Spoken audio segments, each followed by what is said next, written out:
छत्तीसगढ़ में जो अभी जल नीति बना है, लेकिन इस जल नीति में सबसे बड़ा छत्तीसगढ़ में 35,800 तालाब है, लेकिन उसका नाम जल नीति में कहीं नहीं है। That's the one.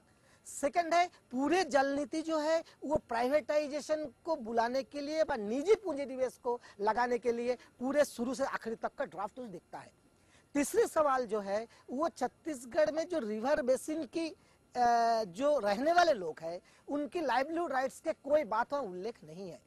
ये सब मोटे मोटे जो गैप्स है छत्तीसगढ़ के जल नीति में, ये सवाल को कैसे सरकार को लोगों के प्रति अकाउंटेबल बनाया जा सके, नीति में क्या परिवर्तन लाया जा सके और राष्ट्रीय नीति के साथ छत्तीसगढ़ जल नीति को कैसे जोड़ा जा सके, ये कुछ उद्देश्य को लेके हमने इस सम्मेलन में आए हैं। पर प्रिंसिपल ऑफ एमिनेंट डोमेन राजसत्ता का एक अहम और अंतिम और पहला भी अधिकार है। In early March, people from all over India working on issues related with water and people's rights congregated in Delhi. The upcoming revised national water policy was the focus. The meeting underlined the growing discontent with water policy all across the country. The need to relook and change was the demand. This film looks at the gaps in the policy through the eyes of the people of Rajasthan. अम्मे पानी रोक्यो ते अमारू है ना, माया मिट्टी रोकी तो हमारी है। तो सरकार ने ये हमारी बात माननी चाहिए। भाई अम्मे रोक्यो तो हमारू है, हमारो हक है। तो सरकार ने आने दिल्ली में हम आने बदला माया के सरकार हमारी बात ते हमारी सुनवाई करे।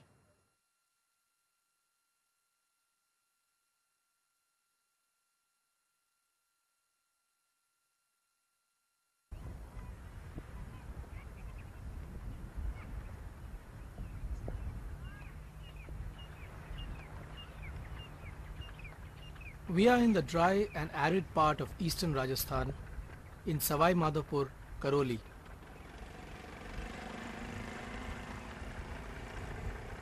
Years of paucity of water, fodder and low grain yields had the villagers in dire straits.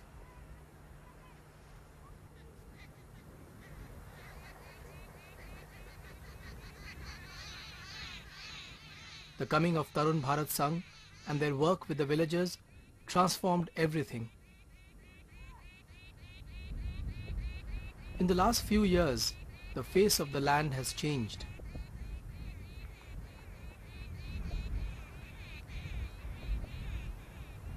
Communities which had never known their lands to yield anything today grow wheat and paddy.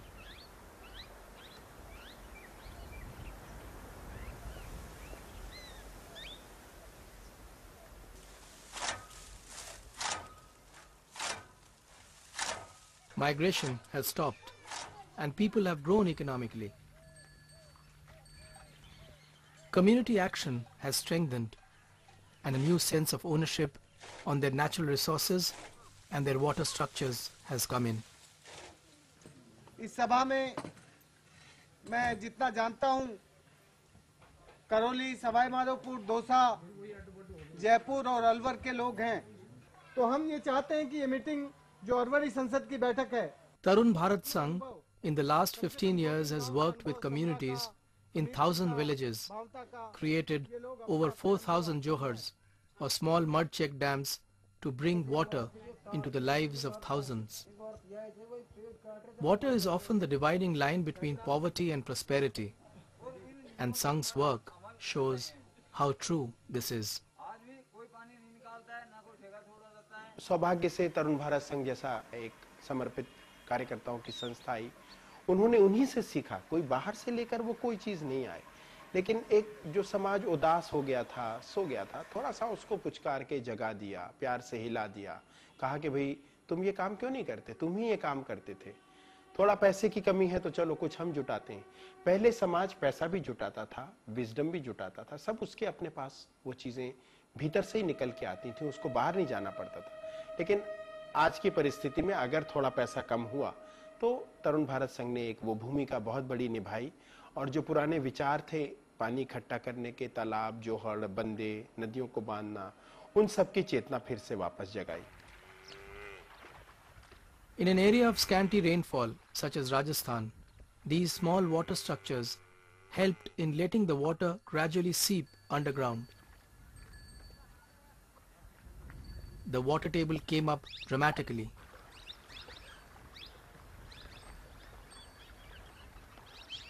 Looking at a village where Tarun Bharat Sangh has worked, within a span of 6 years, one can easily see how the water availability changed.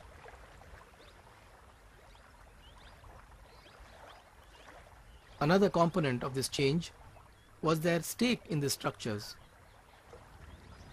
Since the villagers' contribution was usually more than 3/4 of the cost of the johars, their sense of ownership grew.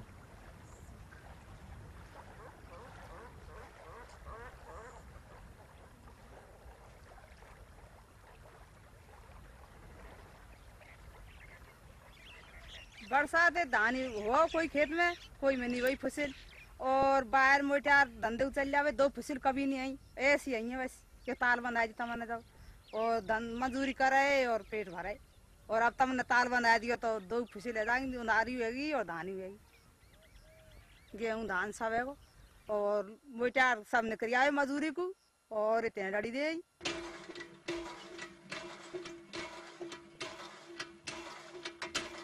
Water brought a qualitative change in the lives of women. Women who procure fodder, fuel wood and water were the worst affected with the scarcity, sometimes having to spend 18 hours a day. The availability and proximity now has given many the time to take care of themselves and their children.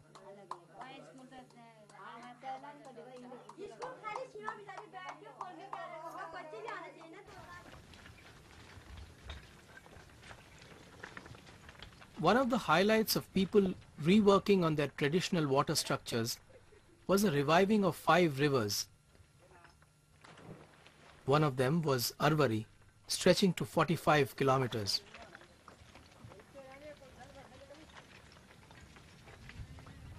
Small and bigger bunds like this in Sankra helped the river to get back into its perennial flow. Work started in the 503 square kilometers Arvari watershed in the late 80s. 238 small and medium-sized johars were built on the myriad rivulets through 70 villages. By 1994, the Arvari was in full flow. हमारे दूतों की ढाणी के आगे जमीन नदी बिल्कुल खाड़ था और पत्थर ही पत्थर थे उसमें और अब इतना अधिक पना आ गया कि उनके 10 बीघा जमीन फ्री में हो गई। अब मुझे ये संसद ये बताए अध्यक्ष जी मैं आपसे ये कह रहा हूँ ये बात आप इसका जवाब देंगे मुझे कि वो 10 बीघा जमीन बन गई ना जो वो ट्रैक्टरों से खाली करवाई जाएगी। This regional Arvari parliament is settling disputes on the use of the water between two villagers. Constant skirmishes and use within and between villages and with the state prompted this platform. Here people from the 70 villages would meet and discuss their water management plans. इस मुद्दे पे यही सवाल कर रहा हूँ आपसे कि उसको खाली करवाओगे कि नहीं? इसमें हमारा पहले से कोई कानून नहीं। जगह जगह हम तालाब बना रहे तो वहाँ समस्याएं आ रही थी। कहीं सरकार नोटिस दे रही है तालाब को बंद करने का, कहीं मछलियों का ठेका देती है सरकार। तो इस समस्या का एक गांव मिलकर के समाधान नहीं कर पा रहा था। उनके ऊपर पुलिस आकर के उनके साथ अत्याचार कर रही थी, बड़े व्यापारी लोग उनके साथ में आकर के अत्याचार कर रहे थे। तो फिर एक बड़ी मीटिंग गांव के लोगों ने, इलाके के लोगों ने रखी और उन्होंने ये तय किया कि हर गांव से 2-2, 3-3 जो सांसद हैं चुन करके ग्राम सभाओं ने भेजे और वो इस सारी समस्याओं का समाधान मिल बैठ करके विचार विमर्श करके करेंगे।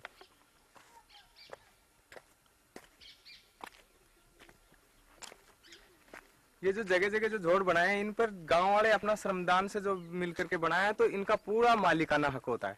और इसी तरह से जो पूरी जो नदी जो बहने लगी है तो ये जैसे तालाबों का काम खुद ने किया है तो जब नदी में पानी बहने लगा है तो पूरी नदी पर भी लोग अपना मालिकाना हक समझते हैं और है भी।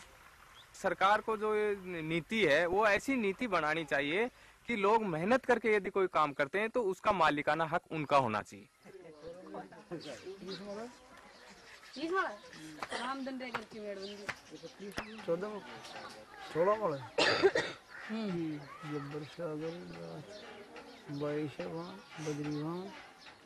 Slowly the news spread. Water was turning around life. The waterworks of the communities came into limelight. Officials of the state thought it was transgression of ownership, and the conflicts started.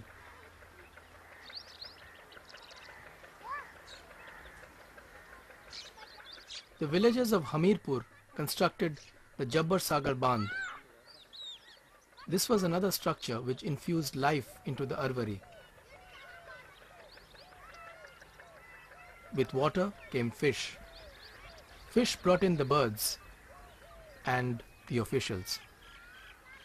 ये नदी सूखी थी, सरकार ने जब यहाँ नहीं देखा कोई उस गांव में क्या होता है, और जब ये बांध बनाया तो उसके बाद पानी आ गया तो उसने ठेका छोड़ दिया। गांव वाले उनको विरोध कर दिया, ये मच्छियाँ जो हमारी हैं यहाँ पर, पानी है तो हमारा हक है इसमें, और अब नहीं पकड़ने देंगे। तो वो बोले भाई हम आपके पास कार्रवाई करेंगे, आपको जेल भेज देंगे। तो हम उन्हें कहा आप जो भी आपका उचित कार्रवाई करो, लेकिन हम मच्छी नहीं पकड़ने देंगे। तो हमने 6 महीने तक इस बांध के ऊपर बैठकर सत्याग्रह किया। उन्होंने यहाँ इधर नौका डाल दी, तो हमने काफी प्रयास किया, यहाँ लोगों ने मेहनत किया, सत्याग्रह 6 महीने बैठे रहे यहाँ पर। पुलिस ने खूब धमकाया डराया, लेकिन हम मच्छी नहीं पकड़ने दी, जिसके बाद भी नदी कोई ठेका नहीं छूटा आज तक। Rajasthan is the only state in India which has got total control over the water resources as far as fishery development is concerned. We have got a established Fisheries Act, under which we have got fisheries rules, and nobody can fish, take out fish without the prior permission and a license issued by the Fisheries Department. So the fishing rights are totally reserved with the Director Fisheries Department. नहीं, हम जो हमारे सरकार ने बनाया उन्हें सरकार उसका हक है। हमारे जो गाँव वाले बनाए तो गाँव वाला का केस में सरकार मांगती क्या? सरकार को हम नहीं पकड़ने देंगे मच्छी हमारे इस गाँव में, तो कभी भी नहीं पकड़ने देंगे। Where there is natural water, where there is natural fish, where there is, then the fish belongs to Fisheries Department and government.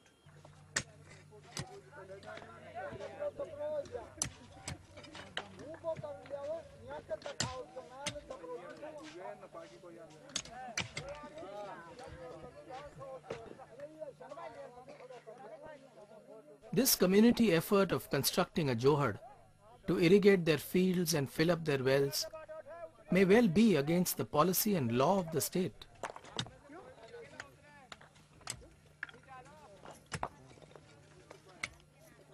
One wonders, where does this notion of state control come from?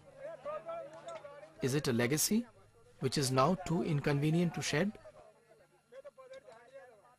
You had irrigation acts, you had drainage acts, and the primary feature of these acts is that they vest the control and management of natural resources, particularly water, in the state. It is the duty of the state, the right of the state to control water, to manage water, to supply water, to charge for water. Our own Constitution of India is essentially based upon the existing structure of the Government of India Act, and the British laws were taken over. We did not break that entire system and start a new system, we continued. Essentially, we were interested in continuity and maintenance of an ongoing process. And so the system of what is called eminent domain of the state in relation to natural resources is very much a part of the existing legal system. Across the country, there are many irrigation acts or land acts which do declare the rights of control, the powers of control of the state over all water sources. So, for instance, if you take the Kumaon Garhwal Water Act of 1975, it abolished customary community and individual rights and brought all water sources under the control of government.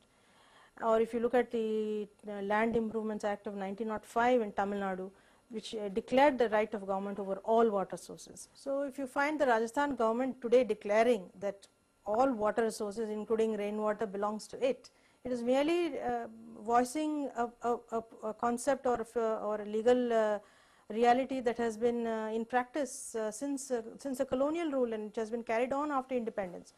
And it's the unfortunate fact that the Indian state used the same concept or same legal concept to as a basis for its development policies, and it has worked disastrously.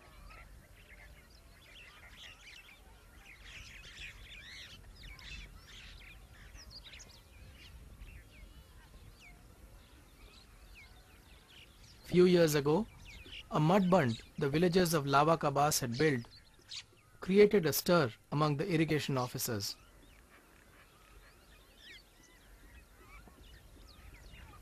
Water from the bund brought crop cover to the parched brown lands.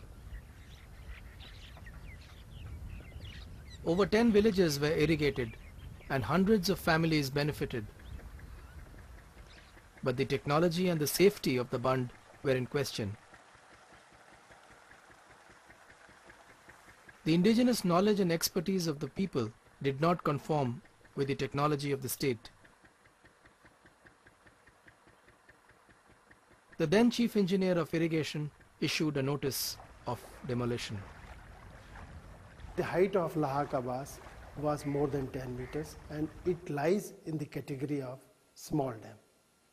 Actually, these type of structures are the subject of Rajasthan Irrigation Department because it involves lot of survey work, then planning, afterwards then designing, and designing is also done on various parameters. Because in case of eventuality, when there are more rains or torrential rains, it may affect that particular type of structure or a small dam. But those points were not considered by Taranbaz Singh, and we found that the safety of this structure is not healthy. सबसे पहला साल किसी भी बांध के लिए, तालाब के लिए सबसे ज़्यादा क्रूशियल होता है. उस तालाब ने एक वर्षा पूरी झेल ली. 96 में 2 सितंबर को साल भर की वर्षा एक दिन में हो गई थी, साल भर की वर्षा से ज़्यादा. उसमें तो वो टूटे नहीं, गांव के बनाए हुए तालाब. मुझे लगता है कि लावा का बास टूटेगा नहीं. In case of small dams, the dam is constructed in layers of very small thicknesses, and every layer is consolidated or compacted by mechanical means before putting another new layer. But in this case, it was simply dosing of earth and making it up to 10 meters or so, which is not a good practice. 1 quintal माटी लेके tractor और वहां से आ रहा है, और यहाँ 1 quintal को चलता हुआ गिरेगा, और फिर 50 कुंटल ट्रैक्टर में बोझ है, तो वो माटी शेर माटी एक एक जगह पड़ती हुई, गहती हुई, वो ऐसा जोर से गवे छे. अब जो आप सीमेंट कोर जो या मसालो बनावा चाहो ने, इसमें ये भी बात है कि गांव वाला जो ट्रैक्टर चलाते हैं वो खुला दिल से चलाते हैं. क्यों कि अपनी तो पाल है, तो इसकी गवाही ज्यादा कराओ. जैसो रोलर की तरह ट्रैक्टर चलता रहा और माटी ऊंची आई नहीं. ये कंकर ये एरिया ये इसकी भट्टी बनी थी, इसका मकान बने था पहले. ये नहीं फूटेगी सीमेंट की बनते हैं. ये साहब ये उसका बनते हैं, कुदरत की मट्टी बनाती है इसको. पहले कांकरा नहीं रहती है, मट्टी रहती है. ये सीमेंट से पक्का है. तो ये शर्मट से ये बांध का माने कांकरा और मट्टी जम गई तो कोई ने चूना से भी मजबूत हो जाएगा. ये कभी भी नहीं फूटे. गाँव वाले समझते हैं, सरकारी इंजीनियर भी नहीं समझते हैं. और सरकारी इंजीनियर समझते हैं कि गाँव वाला तो बुद्धू होते हैं. गाँव वाला बुद्धू नहीं होते हैं. ये गाँव वालों ने बहुत चतुराई है. क्यों? मट्टी का काम ही करते हैं.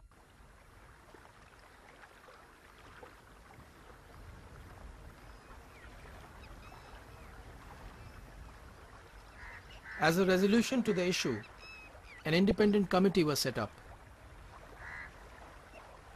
It consisted of engineers, academics, scientists, and senior government officers.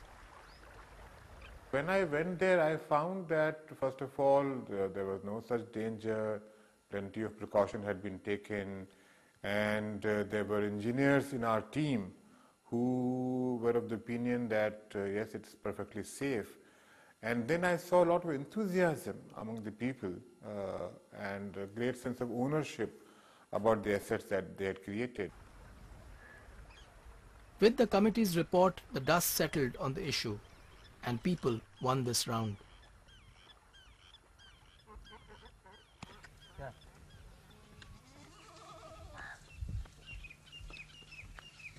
Standoffs like Lava Ka Baas could be resolved through a more sensitive understanding of people's efforts and needs. Even if the state policies are ready to change, the laws governing them are still restrictive. Sections like 55 and 58 of the Drainage and Irrigation Act of Rajasthan makes any diversion of water punishable with imprisonment, and arrests could be made without a warrant. Today, Tarun Bharat Sangh may actually be very successful in highlighting something. What will happen after 10 years? Or some other organization may be doing something great in Gujarat, and is it a policy only for Gujarat? Is it going to be only for Maharashtra? What is it that can give sustainability to policy? And that is a legal framework. So I think a lot of organizations, the public must get interested in the law as well, wherein the basic definition of rights to resources, the powers of control over resources are defined, and this is where the public should come in. That if there is to be more sharing or public participation, there has to be a legal underpinning of that participation.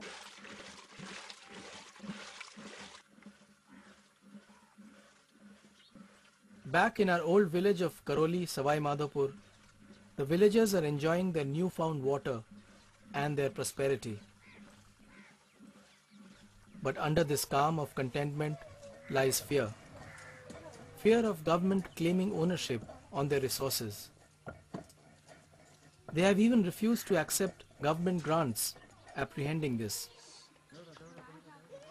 This is the crux. If the confidence of the people of Karoli in the state is shaken, it's indeed time to change. जितने तालाब government के कोई टूटे डरे हुए, कोई फूटे डरे हुए, कोई में मोरी नहीं है, कोई में चद्दर नहीं है. आज इसमें इस तालाब में हमारे में 3 लाख रुपए लगे हैं, और जो मरमदा तालाब है इरिगेशन का, उसमें 40 लाख गवर्नमेंट खर्चा बता रही है, और उस तालाब में आज मतलब 6 फुट पानी नहीं है इसमें, बताओ. और इसमें 108 बीघे जमीन से अप्लाई कर चुके हम.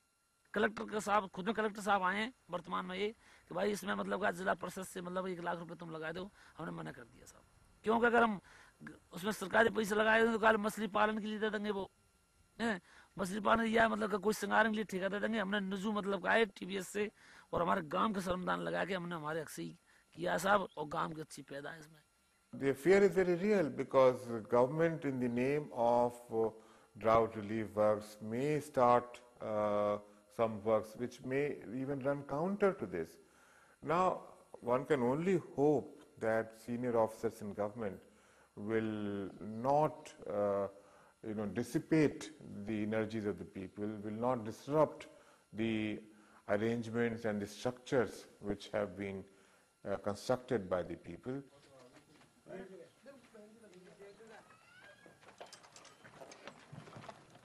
The villagers of eastern Rajasthan have amply illustrated that if people have rights over their resources, they can bring dramatic changes to their lives. Their plea is to make state policies and laws more inclusive of people's rights. It's time to create new spaces where people and the state meet and a dialogue emerges. Many voices lead to this change. Some are direct and some more philosophical, but all are hopeful. नीति और दर्शन में एक बड़ा फर्क ये होता है कि नीतियां लिखी जाती हैं, बनाई जाती हैं, दर्शन अपने आप बनता है. सबके समूह में जो मन में जो उनकी जरूरत है वो सबका एक एक कण इकट्ठा होके वो बनता है. लेकिन मुख्य बदलाव आएगा समाज के काम से. जब तक समाज अपने आप को फिर से संगठित करके उस बड़े दर्शन की बात दोबारा दोहराएगा नहीं, तब तक नीतियों पर असर नहीं पड़ेगा. What you now find in Ralagan Siddhi or Rajasthan or Sukumajri has to be replicated in tens of thousands across the country. It's beginning to happen. But this has to be supported by a policy framework. Today's national water policy does not recognize this. This has to be brought in. And some kind of a legal framework would be required. Now, if the moment you do something, you run against an existing law, then progress cannot be made. So this doctrine of eminent domain has to be changed. मैं समझता हूँ कि ये जो नई जल नीति है, इसमें तो उस तरह का बदलाव, जिस तरह का बदलाव हमारे पानी के काम करने वाले योद्धा लोग सोचते हैं, वैसा हो सकेगा। मैं आशापूर्ण